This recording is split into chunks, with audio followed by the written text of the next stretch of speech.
বিসমিল্লাহির রহমানির রহিম। 31 দফা কর্মশালা আজকের এই অনুষ্ঠানের সম্মানিত সভাপতি, মঞ্চে উপস্থিত জনাব সালাউদ্দিন আহমেদ, উপস্থিত আমার প্রিয় ছোট ভাই মাহাদি আমিন, উপস্থিত ছোট ভাই ইশরাক সহ ঢাকা মহানগরী দক্ষিণের নেতৃবৃন্দ এবং আমার সামনে উপস্থিত কদমতলীবাসী এবং দক্ষিণের বিভিন্ন পর্যায়ের বিএনপি সহ বিভিন্ন পর্যায়ের উপস্থিত নেতৃবৃন্দ, আসসালামু আলাইকুম। আজকে অনেকদিন পরে ঢাকা মহানগরীর একটি অংশে বহু মানুষের সাথে কথা বলার আমার সুযোগ হচ্ছে। সেই জন্য প্রথমে আমি আল্লাহর দরবারে শুকরিয়া আদায় করছি। আহ, প্রিয় উপস্থিতিবৃন্দ, আজকে আপনারা এখানে যারা উপস্থিত আছেন, হয়তো অনেক মানুষে অনেকক্ষণ ধরে আপনারা উপস্থিত আছেন এবং সেই দুটো থেকে আপনারা এই অনুষ্ঠানে যারা উপস্থিত আছেন তারা নিশ্চয়ই দেখেছেন যে আমরা আজকে এখানে আমাদের নেতৃবৃন্দ যারা এখানে এসছেন, তারা কতগুলো বিষয় নিয়ে আলাপ করেছেন। কি সেই বিষয়গুলো? সেই বিষয়গুলো হচ্ছে যে 31 দফা নামক আমরা 31টি দফা দেশের মানুষের সামনে উপস্থাপন করেছি। আমরা মনে করি, বিএনপি বাংলাদেশ জাতীয়তাবাদী দল মনে করে যে এই 31টা বিষয় আমাদেরকে অ্যাড্রেস করা উচিত। অর্থাৎ আগামী দিনে যদি আমরা ইনশাল্লাহ আল্লাহর রহমতে দেশের মানুষের সমর্থনে সরকার গঠন করতে সক্ষম হই, তাহলে আমরা এই 31টি বিষয়ের প্রতি মনোযোগ দিব এবং আমরা বিশ্বাস করি এই 31টি বিষয় যদি আমরা কাজ শুরু করতে পারি, তাহলে দেশের মানুষের অবস্থা এবং দেশের অবস্থা কিছুটা হলেও আমরা ভালো করতে পারবো, বেটার করতে পারবো। এখন সম্মানিত উপস্থিতিবৃন্দ, এই 31 দফার ভেতরে কি আছে কি আছে আপনারা মোটামুটি জেনেছেন। এখন এই 31 দফা আমরা কেন দিলাম? দেখুন, বিএনপি একটি রাজনৈতিক দল। এই দলটি রাজনীতি করে বাংলাদেশের জন্য। এই দলটির রাজনীতির লক্ষ্য উদ্দেশ্য হচ্ছে বাংলাদেশের মানুষের জন্য কিছু করা। এখানে বেশ অনেক মুরব্বি বসে আছেন আমি দেখছি। মুরব্বি যারা আছেন আপনাদের নিশ্চয়ই খেয়াল আছে, শহীদ রাষ্ট্রপতি জিয়াউর রহমান যখন দেশের দায়িত্বভার গ্রহণ করেন, তারপরে কতগুলো পরিবর্তন এসেছিল। তার মধ্যে একটি দুইটি পরিবর্তন যদি আমরা আলোচনা করি, প্রথম পরিবর্তনই হচ্ছে দেশের আইন শৃঙ্খলার উন্নয়ন। দ্বিতীয় আরেকটি বড় পরিবর্তন হচ্ছে যে 74 সালে যেই দুর্ভিক্ষে লক্ষ লক্ষ মানুষ না খেতে পেয়ে মারা গিয়েছিল, শহীদ জিয়ার সময় খাল খননের মাধ্যমে খাদ্য উৎপাদন বৃদ্ধি করা হয়েছিল, যাতে করে খাদ্যের অভাবে মানুষ মারা না যায়। এর পরবর্তীতে আরো ইতিহাস গড়িয়েছে, সময় গড়িয়েছে, গণতন্ত্রের চর্চা হয়েছে, বাধাগ্রস্ত হয়েছে, স্বৈরাচার জোর করে ক্ষমতা দখল করেছে, আন্দোলন হয়েছে, আন্দোলনে জনগণের বিজয় হয়েছে। সেই বিজয়ে জনগণ আবার 91 সালে বিএনপিকে দায়িত্ব দিয়েছে। বিএনপিকে দায়িত্ব দেওয়ার পরে দেশনেত্রী খালেদা জিয়া দায়িত্বভার গ্রহণ করেছে। তখনও আমরা দেখেছি কিছু পরিবর্তন হয়েছে। কি পরিবর্তন? এগোনোর চেষ্টা করেছে দেশ সামনে। আমরা দেখেছি নারীদের শিক্ষার ব্যাপারে একটি যুগান্তকারী পদক্ষেপ গ্রহণ করা হয়েছে। আমরা দেখেছি যে কিভাবে শিল্প কারখানার প্রসার লাভ করেছিল বেকারদের কর্মসংস্থানের জন্য। প্রিয় উপস্থিতিবৃন্দ, আমাদের লক্ষ্য যেহেতু, অর্থাৎ বাংলাদেশ জাতীয়তাবাদী দল বিএনপির লক্ষ্য এবং উদ্দেশ্য হচ্ছে দেশ এবং দেশের মানুষ, কাজেই যখন বিগত 15 বছর বাংলাদেশের মানুষ স্বৈরাচারের বিরুদ্ধে লড়াই করছিল, তাদের রাজনৈতিক অধিকার প্রতিষ্ঠার জন্য, তাদের ভোটের অধিকার প্রতিষ্ঠার জন্য, তাদের বাক স্বাধীনতার জন্য, সর্বোপরি জনগণের অর্থনৈতিক মুক্তির জন্য যখন সংগ্রাম করছিল, সেই সময় সকল বিষয় করে বিবেচনায় রেখে বাংলাদেশ জাতীয়তাবাদী দল আমরা প্রথমে 27 দফা ঘোষণা করেছিলাম। তার পরবর্তীতে বিভিন্ন রাজনৈতিক দল যাদেরকে সাথে নিয়ে বিএনপি, যারা বিএনপির সাথে অথবা বিএনপি যাদেরকে সাথে নিয়ে স্বৈরাচার বিরোধী আন্দোলনে নেতৃত্ব দিচ্ছিল, স্বৈরাচার বিরোধী আন্দোলনে মাঠে ছিল, তাদেরকে সাথে নিয়ে আমরা 31 দফা পরবর্তীতে ঘোষণা করি। এবং এই 31 দফা সংস্কার কর্মসূচি বলেন বা দেশ উন্নয়ন কর্মসূচি বলেন, যেভাবেই আমরা বলি না কেন, এটি আমরা এমন এক সময় দিয়েছিলাম, এমন এক সময় জাতির সামনে আমরা উপস্থাপন করেছিলাম আজ থেকে 2-2.5 বছর আগে, যখন বর্তমানে অনেক মানুষকে আমরা দেখছি যারা সংস্কার সংস্কার করছেন, প্রতিদিন প্রতিনিয়ত সংস্কারের কথা বলছেন। সেই সময় এই মানুষগুলোর মুখে সেই স্বৈরাচারের বিরুদ্ধে সাহস করে দাঁড়িয়ে কোনো সংস্কারের কথা আমরা বলতে শুনিনি। তখন কিন্তু শুধু বিএনপি বলেছিল, বিএনপির নেতাকর্মীরাই বলেছিল সংস্কারের কথা। তবে আজকে যারা সংস্কারের কথা বলছেন, আমরা তাদেরকে আন্তরিকভাবে ধন্যবাদ জানাই। তখন হয়তো বলেননি, কিন্তু এখন বলছেন, তাদেরকে আমরা আন্তরিকভাবে ধন্যবাদ জানাই। কারণ আমরা যেই কাজটি 2 বছর আগে থেকে শুরু করেছিলাম, যখন আমরা জানতাম যে এই স্বৈরাচারের পতন হবে, হয়তো আমরা অগাস্টের 5 তারিখটি জানতাম না, কিন্তু আমাদের দৃঢ় বিশ্বাস ছিল যে স্বৈরাচারের পতন আর বেশি দূরে নয়। আমরা দেশের মানুষের সামনে উপস্থাপন করেছিলাম এই 31 দফা। প্রিয় সহকর্মীবৃন্দ, সেই মানুষগুলো যারা আজ সংস্কার প্রস্তাবকে সমর্থন দিচ্ছে, আপনারা নিশ্চয়ই খেয়াল করেছেন, আমরা 2 বছর আগে বলেছি যে একজন ব্যক্তি দুবারের বেশি প্রধানমন্ত্রী হতে পারবে না। 2 বছর পরে আজকের যে এই অন্তর্বর্তীকালীন সরকার, তারা যাদেরকে বিভিন্ন কমিশনের দায়িত্ব দিয়েছে, সেই কমিশন আজকে 2-2.5 বছর পরে একই কথা বলছে। বাংলাদেশ জাতীয়তাবাদী দল 2 থেকে 2.5 বছর আগে বলেছিল যে একজন ব্যক্তি পরপর দুবারের বেশি প্রধানমন্ত্রী হতে পারবে না। আজকে 2 থেকে 2.5 বছর পরে বর্তমান সরকারের কমিশনের ব্যক্তিবর্গ ওনারা বলছেন যে একজন ব্যক্তি দুবারের বেশি প্রধানমন্ত্রী হতে পারবে না। আমরা উচ্চ কক্ষের কথা বলেছি 2-2.5 বছর আগে। আজকে 2-2.5 বছর পরে বর্তমান সরকারের কমিশন, সংস্কার কমিশন একই কথা বলছেন। এরকম আমরা আমরা আরো অনেকগুলো কথা বলেছি কম বেশি, যেগুলো 2.5 বছর পরে ওনারা বলছেন। হতে পারে আমাদের সাথে ওনাদের 100% মতামতের মিল নেই, হয়তো 80% মতামতের মিল আছে। তার অর্থ কি? তার অর্থ দাঁড়াচ্ছে, যেগুলো মূল বিষয়, মূল যেগুলো বিষয়, রাজনীতির মূল বিষয়, দেশের আহ, নীতি নৈতিকতার মূল বিষয়, রাজনীতির নীতি নৈতিকতার মূল বিষয়, সেগুলো কিন্তু বিএনপি অনেক আগেই বলেছে। এখন এটিতে গেল রাজনীতির বিষয়। প্রিয় সহকর্মীবৃন্দ, সম্মানিত উপস্থিতিবৃন্দ, রাজনীতির গুণগত পরিবর্তন আমরা আনতে চাই, বাংলাদেশ জাতীয়তাবাদী দল আনতে চায়। শুধু দল না, দলের ভিতরে যেরকম আমরা পর্যায়ক্রমিকভাবে চেষ্টা করছি, একই সাথে আমাদের যদি সুযোগ হয় ইনশাল্লাহ রাষ্ট্র পরিচালনা, তাহলে আমরা সার্বিকভাবে সেটি আনতে চাই। এবং সেই জন্য আমরা দল মত নির্বিশেষে সমাজের প্রত্যেকটি মানুষের সহযোগিতা আমরা চাই। একই সাথে শুধু রাজনীতির গুণগত পরিবর্তন আনলেই তো সবকিছু হয়ে যাবে না। সবকিছুকে হয়ে যাবে না, তারপরেও আসল কতগুলো বিষয় বাকি থাকে। কি সেই বিষয়?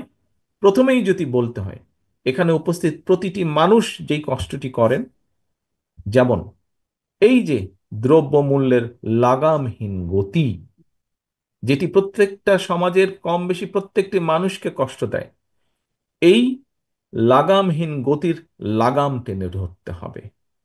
এবং এই লাগাম যদি টেনে ধরতে হয়, তাহলে পদক্ষেপ গ্রহণ করতে হবে। এটি গেল একটি। বাংলাদেশে বহু মানুষ আছে, বহু যুবক আছে, বহু নারী আছে যারা বেকার, যারা বেকার, বিভিন্ন কারণে কর্মসংস্থানের ব্যবস্থা তাদের হচ্ছে না। মানুষের কর্মসংস্থানের ব্যবস্থা করতে হবে, শুধু বড় বড় কথা বললে তো হবে না।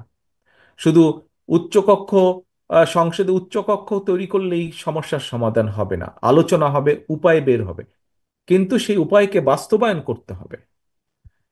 শুধু একজন ব্যক্তি 2বারের বেশি প্রধানমন্ত্রী হবে না এই কথা তো বললে হবে না। হলো না প্রধানমন্ত্রী, তাতে পাবলিকের কি যায় আসে? পাবলিককে, মানুষের জন্য কর্মসংস্থানের ব্যবস্থা করতে হবে, আয় রুজির ব্যবস্থা করতে হবে। মানুষের দ্রব্যমূল্যের লাগাম, যে ঊর্ধ্বহীন লাগাম দ্রব্যমূল্যের এটির গতি টেনে ধরতে হবে, কৃষকের ফসলের উৎপাদন বাড়াতে হবে। আবার একই সাথে কৃষক যাতে পণ্যের ন্যায্য মূল্য পায় সেটিও নিশ্চিত করতে হবে। কৃষক যাতে কৃষকের জন্য খাল কাটার ব্যবস্থা করতে হবে, যাতে কৃষক অল্প খরচে সহজে পানি পেতে পারে তার দ্রব্য উৎপাদনের জন্য, কৃষিপণ্য উৎপাদনের জন্য। কারণ কৃষক যদি ক্ষতিগ্রস্ত হয়, প্রত্যক্ষভাবে পরোক্ষভাবে আমি আপনি আমরা সকলে ক্ষতিগ্রস্ত হব। ঠিক একইভাবে বাংলাদেশের ভবিষ্যৎ প্রজন্ম, শিশু যারা আছে, তাদের জন্য শিক্ষার ব্যবস্থাকে সহজ করতে হবে। শুধু শিক্ষার ব্যবস্থাকে সহজ করলেই হলো না, তাদেরকে যারা শিক্ষিত করবেন, যেসব শিক্ষক, সেই শিক্ষকদেরকে আবার একটা কমফোর্ট দিতে হবে। কি সেটি? তাদেরকে সহযোগিতা দিতে হবে অর্থনৈতিকভাবে, যাতে করে তারা তাদের পুরা মনোনিবেশ করতে পারেন, মনটাকে একদম মনোনিবেশ করতে পারেন শিক্ষার জন্য। অর্থাৎ তারা যাতে সুষ্ঠুভাবে এই দেশের ভবিষ্যৎ প্রজন্মদেরকে শিক্ষা দিতে পারে, সঠিক শিক্ষা দিতে পারে, সেটির ব্যাপারেও নজর দিতে হবে। শুধু বই খাতা দিলে হবে না, শুধু বিল্ডিং বানালে হবে না, শিক্ষকদের প্রতিও নজর দিতে হবে। একইভাবে নজর দিতে হবে মানুষের স্বাস্থ্যের জন্য। একটি কথা আমরা প্রায় শুনি, বাংলাদেশের সাধারণ মানুষ যারা তারা দেশের হাসপাতালগুলোতে ঠিকভাবে চিকিৎসা সুবিধা পায় না। এর বাইরে যে সকল মানুষ আর্থিকভাবে এফোর্ড করতে পারেন, আর্থিকভাবে যাদের আহ, আহ, যাদের পক্ষে সম্ভব, তারা হয়তো কেউ বাংলাদেশের বাইরে অন্য অন্য দেশে চিকিৎসার সুবিধা নিতে চলে যান। কাজেই আমরা যদি এই মানুষগুলোকে দেশের ভিতরে রেখে, দেশের ভিতরে যদি তাদেরকে চিকিৎসা সেবা দিতে চাই, তাহলে চিকিৎসার ব্যবস্থার উন্নয়ন ঘটাতে হবে, ওষুধের দাম কমাতে হবে, ওষুধের দাম কমানোর পদক্ষেপ নিতে হবে। এরকম বহু কাজ বাকি আছে। প্রিয় সহকর্মীবৃন্দ, এই যে এখানে একজন ব্যক্তি আমাকে প্রশ্ন করলেন যে ঢাকা শহরে এখান থেকে এয়ারপোর্ট যেতে মাত্র 30 কিলোমিটার, অথচ বহু সময় লাগে, যানজট থেকে আরম্ভ করে পরিবেশের দূষণ। এই যে সমস্যাটা, যে এই দুটো সমস্যা, পরিবহন সমস্যা এবং দূষণ সমস্যা, আমার তো মনে হয় এখানে উপস্থিত যে কয়েক হাজার মানুষ যে আপনারা আছেন, প্রত্যেকটি মানুষ এই কষ্ট প্রতিদিন সহ্য করতে হয়। প্রতিদিন সহ্য করতে হয় না আপনাদের? কাজেই যানজট হয়তো থাকবে, যানজট যাবে না।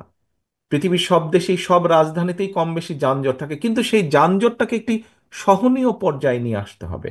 2 ঘন্টা 3 ঘন্টা ধরে যানজটের মধ্যে বসে থাকে, এটি কোনো স্বাভাবিক ব্যাপার হতে পারে না। কাজে আমাদেরকে উপায় বের করতে হবে কিভাবে এই যানজট সমস্যার সমাধানটাকে, যানজটটাকে কমিয়ে আনা যায়। ঠিক আছে, 15 মিনিট, 20 মিনিট, আধা ঘন্টা, 1 ঘন্টাও যদি হয়, সেটাও বেশি হয়ে যায় অবশ্য। 15-20 মিনিট, আধা ঘন্টা যানজট হতেই পারে, কিভাবে সেই উপায়টি বের করা যায়।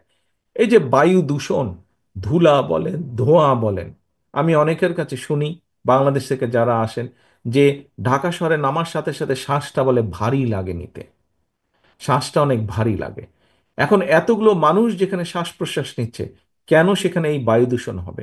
আমরা পত্রিকার পাতায় দেখেছি, আন্তর্জাতিকভাবে পত্রিকার পাতায় দেখেছি যে গত কয়েক বছর ধরে, 8-10 বছর ধরে বায়ু দূষণের র্যাঙ্কিংয়ে পৃথিবীতে ঢাকা শহর হয় 1 নম্বর হচ্ছে, না হলে 2 নম্বর হচ্ছে। হয় ঢাকা একবার 1 নম্বর হলে দিল্লি 2 নম্বর, আবার দিল্লি 1 নম্বর হলে ঢাকা 2 নম্বর, দিল্লির সাথে কম্পিটিশন দিয়ে বায়ু দূষণে।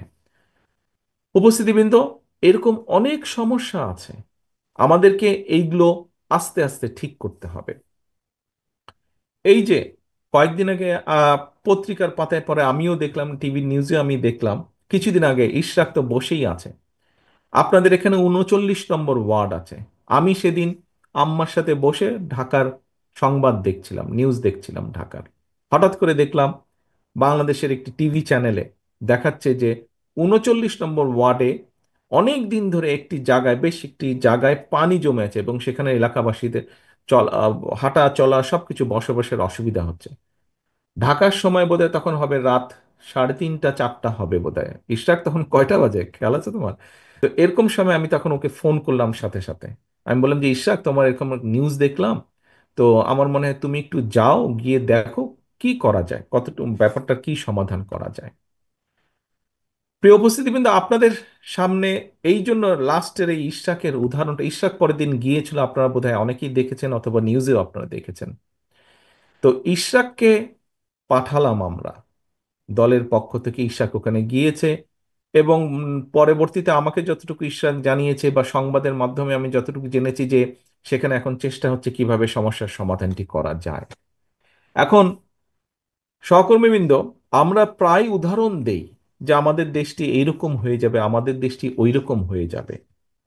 দেখুন, দেশটি যদি এইরকম হতে হয় ওইরকম হতে হয়, কিরকম হবে জানি না। তবে আমরা যদি সকলে মিলে চেষ্টা করি, সকলে মিলে যদি যার যার অবস্থান থেকে যদি আমরা চেষ্টা করি, তাহলে অবশ্যই ভালো কিছু হওয়াটা অবশ্যই সম্ভব। এবং প্রিয় সহকর্মীবৃন্দ, আমি একজন রাজনীতিবিদ বা রাজনৈতিক কর্মী। রাজনৈতিক কর্মী হিসাবে আমি বুঝি যে সমাজে, রাষ্ট্রে যদি জবাবদিহিতা না থাকে, তাহলে কোনো কোনো কিছু টিকিয়ে রাখা সম্ভব না। জবাবদিহিতা থাকতে হবে। আমাদের সংসারেও কিন্তু জবাবদিহিতা থাকে যে এই কাজটি করা যাবে না, এই কাজটি করলে পানিশমেন্ট পেতে হবে, সন্ধ্যার পরে ভিতরে বাসায় ফিরে আসতে হবে। অর্থাৎ সমাজের কতগুলো পরিবারের কতগুলো নিয়ম কারণ থাকে, এই নিয়ম কারণের মধ্যে চলতে হয়। আমি যখন এখানে এই অনুষ্ঠানে উপস্থিত হলাম, তখন আমি মাহাদি আমিনের বক্তব্য শুনছিলাম যে বিগত 15 বছর স্বৈরাচার কিভাবে বিভিন্ন প্রতিষ্ঠান ধ্বংস করেছে, কিভাবে বাংলাদেশের মানুষের অর্থ সম্পদ লুটতরাজ করে বাইরে নিয়ে গিয়েছে। প্রিয় সহকর্মীবৃন্দ, উপস্থিতিবৃন্দ, একটি জবাবদিহিতা ছিল না বলেই এই কাজগুলো করা সম্ভব হয়েছে।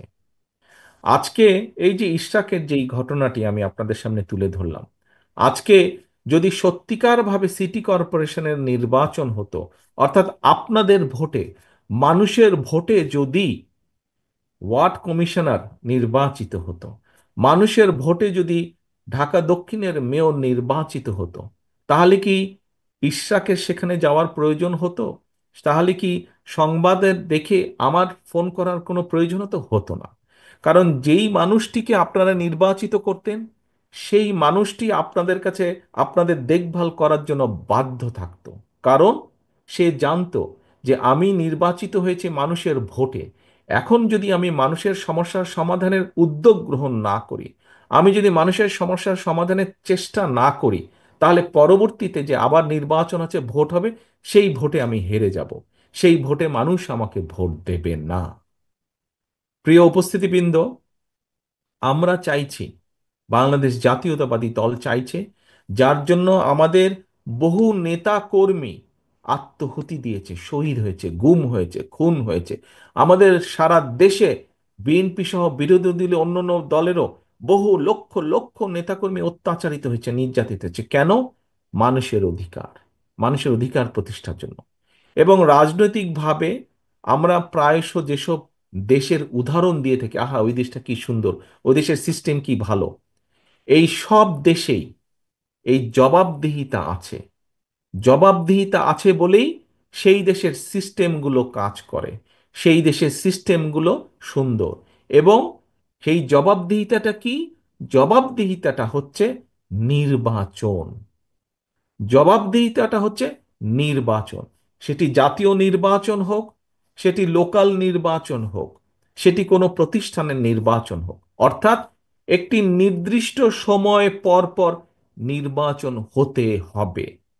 এবং নির্বাচন সেই সকল দেশে, যে সকল দেশকে আমরা উদাহরণ হিসাবে বলি, আহা ওই দেশটা এত সুন্দর, ওই দেশের সিস্টেম এত ভালো, সেই সকল দেশে নির্দিষ্ট সময় পর পর নির্বাচন হয়। এবং নির্বাচন হয় বলেই ওই দেশের যারা জনপ্রতিনিধি হয়, সেটি কাউন্সিল, ওয়ার্ডের কাউন্সিলর হোক, সেটি ইউনিয়ন পরিষদের মেম্বার চেয়ারম্যানই হোক না কেন, সেটি উপজেলা চেয়ারম্যানই হোক না কেন, সেই দেশের প্রেক্ষাপট অনুযায়ী, সেটি সংসদ সদস্যই হোক না কেন, সবাই একদম সোজা থাকে পাবলিকের সামনে। কারণ জানে যে 5 বছর বা 4 বছর পরে তাকে আবার নির্বাচনের জন্য মানুষের সামনে দাঁড়াতে হবে। কাজে তার যেই দায়িত্ব, সে যে সকল কথা বলে মানুষের ভোট নিয়েছে, সেই কাজগুলো সে বাস্তবায়নের চেষ্টা করে। প্রিয় সহকর্মীবৃন্দ, আমরা এই কর্মশালায় আজকে অনেকগুলো কথা আপনাদের সামনে বলেছি যে আমরা এই করব, এই করব, এই করব, মানে এই কাজগুলো করার আমরা উদ্যোগ নিব। হয়তো অন্য অন্য দলও নিশ্চয়ই বলছে বা বলবে তাদের পরিকল্পনা অনুযায়ী।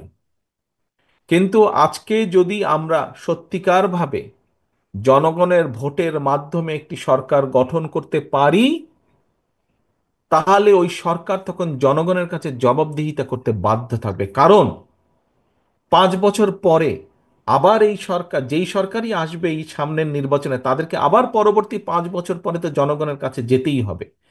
কাজেই কাজেই যেই কমিটমেন্টগুলো বা যেই প্রতিজ্ঞাগুলো তারা জনগণের সামনে করেছে, সেই কাজগুলো তারা কতটুকু কি করলো জনগণ তখন জবাব চাইবে। যদি সঠিকভাবে করতে পারে, কম বেশি করতে পারে, তাহলে জনগণ সেটি একদৃষ্টিতে দেখবে। যদি ওই 10 টাকা কেজি চাল খাওয়াবো বলে 70 টাকা কেজি চাল খেয়েছে এরকম ঘটনা হয়, তাহলে ওই 5ই আগস্টের মতন ঘটনা ঘটবে। অথবা ভোটের ব্যবস্থা যদি ঠিক থাকে, তাহলে ভোটের মাধ্যমে জনগণ তাদেরকে ছুঁড়ে ফেলে দিবে। প্রিয় উপস্থিতিবৃন্দ, আমার কথা বলার মূল লক্ষ্য বা উদ্দেশ্যই হলো যে আমরা যদি দেশের ভাগ্যের পরিবর্তন করতে চাই, আমরা যদি জনগণের ভাগ্যের পরিবর্তনের কাজ শুরু করতে চাই, তাহলে অবশ্যই আমাদেরকে একটি নির্বাচন প্রক্রিয়ার মধ্যে যেতে হবে। আমাদেরকে গণতান্ত্রিক প্রক্রিয়ার কাজ শুরু করতে হবে। যত দ্রুত আমরা গণতান্ত্রিক প্রক্রিয়ার কাজ শুরু করব, তত দ্রুত আমরা পরিবর্তনের কাজ শুরু করতে পারব। যত দ্রুত আমরা গণতান্ত্রিক প্রক্রিয়ার মাধ্যমে একটি নির্বাচিত সরকারের হাতে দায়িত্ব দিতে পারবো, তত দ্রুত আমরা দেশকে আরো ধ্বংস হয়ে যাওয়া থেকে রক্ষা করতে সক্ষম হব। এখন কিছু কিছু লোক বলেন যে নির্বাচন হলেই কি সব সমস্যার সমাধান হয়ে যাবে? নির্বাচন হলেই সব সমস্যার সমাধান যে হয়ে যাবে আমরা তা বলছি না। কিন্তু নির্বাচন হলে যেটি হবে সেটি হচ্ছে জনগণের কাছে জবাব দিতে তারা বাধ্য থাকবে। তার ফলে এই যে সব সমস্যা যেগুলা বলছে সমস্যা কিছু কিছু মানুষ, সেই সমস্যাগুলোর সমাধানের পথ, গিট্টু জট আস্তে আস্তে আস্তে খোলা ধরবে। আস্তে আস্তে আস্তে সমস্যার যে গিট্টু, সমস্যার যে জট, সেটি আস্তে আস্তে খোলা ধরবে। প্রিয় সহকর্মীবৃন্দ, সম্মানিত উপস্থিতিবৃন্দ, আজকে বহু মানুষ জীবন দিয়েছে এই ভোটের অধিকার প্রতিষ্ঠার জন্য। বহু মানুষ পঙ্গুত্ব বরণ করেছে, অন্ধ হয়েছে এই ভোটের অধিকার প্রতিষ্ঠার জন্য। বহু মানুষ, লক্ষ লক্ষ মানুষ গত 15 বছরে বাংলাদেশে বিভিন্নভাবে নির্যাতিত হয়েছে। প্রিয় উপস্থিতিবৃন্দ, যেই কথাটি বলছিলাম আমি লাইনটা ডিস্টার্ব করার আগে, যে আমরা বিভিন্ন দেশের উদাহরণ দিই যে আমাদের দেশটি যদি এমন হতো এমন হতো। কাজেই যেই কথাটি আপনাদের কাছে আমি তুলে ধরতে চাইছিলাম, যে আমাদের লক্ষ লক্ষ নেতাকর্মী অত্যাচারিত হয়েছে। কেন? মানুষের অধিকার প্রতিষ্ঠা করার জন্য। কি সেই অধিকার? সেই অধিকারটি হচ্ছে রাজনৈতিক ভোটের অধিকার। সারা বিশ্বে এই অধিকারটা নিয়ে মানুষ সোচ্চার থাকে, কারণ জানে এটি একমাত্র আপনার দুঃখ কষ্ট সমস্যা সবকিছু তুলে ধরার, সবকিছু সমাধান করার পর্যায়ক্রমিকভাবে ধীরে ধীরে এটিই একমাত্র উপায়। অর্থাৎ সরকারকে যদি, একটি সরকারকে যদি জনগণের মতো করে চলতে হয়, জনগণের দুঃখ দুর্দশা, জনগণের সমস্যার বিষয়গুলো যদি দেখভাল করতে হয়, তাহলে ওই সরকারকে অবশ্যই জনগণ দ্বারা নির্বাচিত সরকার হতে হবে। আবারও আমি একটি কথা বলি, যে কোনো কোনো ব্যক্তি বলেন যে নির্বাচন হলেই কি সব সমস্যার সমাধান হয়ে যাবে? সাথে সাথে সব সমস্যার সমাধান হবে না। কিন্তু নির্বাচন হলে নির্বাচনের মাধ্যমে, জনগণের ভোটের মাধ্যমে, জনগণের রায়ের মাধ্যমে যেই দল বা যেই ব্যক্তি বা যারা দেশ পরিচালনার সুযোগ পাবে, তখন সমস্যার যে জট, সমস্যার যে গিট্টু, সেগুলো আস্তে আস্তে আস্তে খোলা ধরবে। কাজেই প্রিয় সহকর্মীবৃন্দ, আপনারা যারা আমাকে এখানে প্রশ্ন করেছেন, এই প্রশ্নগুলো শুধু যে আপনাদের প্রশ্ন তা নয়। আমি যে কোনোভাবেই দৃঢ়ভাবে বিশ্বাস করি এই প্রশ্নগুলো শুধু আপনার না, এই প্রশ্নগুলো আপনার আশেপাশে আপনার বন্ধু বান্ধব আত্মীয় স্বজন পরিচিত বহু মানুষের কিন্তু এই প্রশ্ন। এবং এই প্রশ্নের সমাধান একটি। আজকে আমরা একটি জিনিস খেয়াল করি, যে সংস্কার সংস্কার সংস্কার, সংস্কারের প্রস্তাব বিএনপি দেশের কাছে, দেশের মানুষের কাছে সবচাইতে আগে উপস্থাপন করেছে। ভিশন 2030 দেওয়ার মাধ্যমে দেশনেত্রী খালেদা জিয়া 2016 সালে এটা দিয়েছেন, এবং তারপরে এটিকে আবার পর্যালোচনা করে দেশের পরিবর্তিত পরিস্থিতির সাথে সামঞ্জস্যপূর্ণ করে আমরা 2.5 বছর আগে 31 দফা আবার উপস্থাপন করেছি। প্রিয় সহকর্মীবৃন্দ, প্রিয় উপস্থিতিবৃন্দ, এই যে যারা সংস্কার বলছেন, তাদের কাছে আমরা বলতে চাই যে হ্যাঁ, সংস্কারের পক্ষে সবচাইতে আগে বিএনপি দাঁড়িয়ে আছে সংস্কার করার জন্য। কাজে আসুন, সংস্কারের প্রস্তাবগুলোকে যদি বাস্তবায়ন করতে হয়, সংস্কারের প্রস্তাবগুলো যদি বাস্তবায়ন করতে হয়, তাহলেও সবচাইতে আগে নির্বাচনই প্রয়োজন। নির্বাচনের মাধ্যমেই যাদেরকে জনগণ দায়িত্ব দেবে সংস্কারের কাজ, তারাই শুরু করতে পারবে, তাদেরকেই শুরু করতেই হবে। কাজেই যত যাই কথা বলি না কেন, আমরা যদি সংস্কার বাস্তবায়ন যত দেরি করব, যেই কথাটি আমি মাত্র আপনাদেরকে বলেছি, সংস্কার বাস্তবায়নের কাজও যদি শুরু করতে হয়, সেটি নির্বাচনের প্রক্রিয়ার মাধ্যমেই, নির্বাচিত মানুষের মাধ্যমেই সেই বাস্তবায়নের কাজ শুরু করতে হবে। নির্বাচিত প্রতিনিধিদের মাধ্যমেই সংস্কার বাস্তবায়নের কাজ শুরু করতে হবে। কারণ যারা নির্বাচিত হয়ে আসবে, তারা জনগণের কাছে ওয়াদাই করবে যে তারা সুযোগ পেলে বাস্তবায়ন করবে এই সংস্কার। এবং যেহেতু তারা জনগণের কাছে ওয়াদাবদ্ধ থাকবে, তাদের আর কোনো পথ থাকবে না সেই কাজগুলো শুরু করার। কিন্তু যদি সংস্কার সংস্কার করে আমরা এই আলোচনা দীর্ঘ থেকে দীর্ঘায়িত করতে থাকি, দীর্ঘতর করতে থাকি, তাহলে কিন্তু স্বৈরাচার, যেই স্বৈরাচারকে বাংলাদেশের মানুষ, সকল মানুষ, দল মত নির্বিশেষে, শ্রেণী পেশা নির্বিশেষে সকল মানুষ একত্রিত হয়ে এই দেশ থেকে বিতাড়িত করে দিয়েছে, যদি নির্বাচন প্রক্রিয়া দেরি হয়, যদি সংস্কার সংস্কার আলাপ আলোচনা দীর্ঘায়িত হয়, তাহলে সেই স্বৈরাচার সুযোগ পেয়ে যাবে আবার দেশের মানুষের কাঁধে চেপে বসার। কাজেই যে সকল বিজ্ঞ ব্যক্তিবর্গ, সমাজের বিজ্ঞ ব্যক্তিবর্গ, সম্মানিত ব্যক্তিবর্গ যারা সংস্কারের কথা বলছেন, আপনাদের সকলের কাছে রাজনৈতিক দলের অবস্থান থেকে আপনাদের কাছে আহ্বান জানিয়ে বলতে চাই, সংস্কার সংস্কার বক্তব্য রেখে দয়া করে এই আলাপ দীর্ঘায়িত করবেন না। কারণ আপনারা আলাপ যত দীর্ঘায়িত করবেন, দেশ তত বেশি সংকটের মুখে পড়বে। আপনারা সংস্কার আলাপ যত দীর্ঘায়িত করবেন, দেশে তত ষড়যন্ত্রকারীরা ষড়যন্ত্র করার সুযোগ পাবে। সংস্কারকে যত দ্রুত বাস্তবায়ন করা যাবে, দেশকে, দেশের মানুষকে তত দ্রুত আমরা বিপদ থেকে রক্ষা করতে পারবো।